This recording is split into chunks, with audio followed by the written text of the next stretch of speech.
From this to this. Dahil nga magulo yung gamit namin sa taas, naisipan ko na bumili sa online nitong cabinet. At finally, dumating na ito at akin na ito ang i-unbox. And alam nyo ba guys, sa halagang 1,400, nabili ko na tong cabinet na to. At yung sukat niya pala is 205 cm. And heavy duty na din to guys kasi yung connector niya hindi siya plastic, bali metal na yung gamit nila.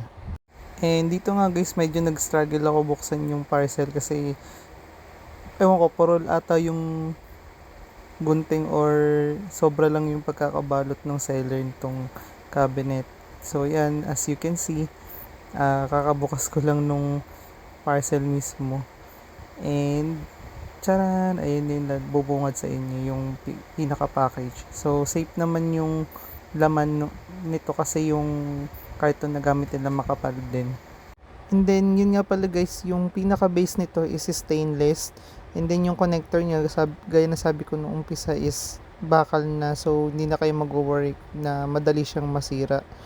Kasi solid yung bakal na gamit dun sa connector niya. And then, ayan, may mga pasobra din si seller dyan na nilagay kada parte nung cabinet. So, para in case lang na may masira yan, pwede nyo palitan. Then, ito guys, nabuksan ko na yung mismong box and i-prepare ko na lang muna yung mga gagamitin ko para mabuo yung mismong cabinet. So, ito muna yung naisipan kong gawin na partition kasi yun nga, wala pa tayong budget and wala pa tayong pampagawa ng cabinet. So, ito muna. Ayan, as you can see, ito yung laman nung mismo box nung product. Ayan. So, dito naman guys, nabuo ko na yung ilalim and ginubuo ko na din dyan yung second at third layer. Tapos, ayan, tatapos ko na buuhin, nilagay ko na yung mismong tela. Tapos, nilalagay ko na lang yung mismong balot.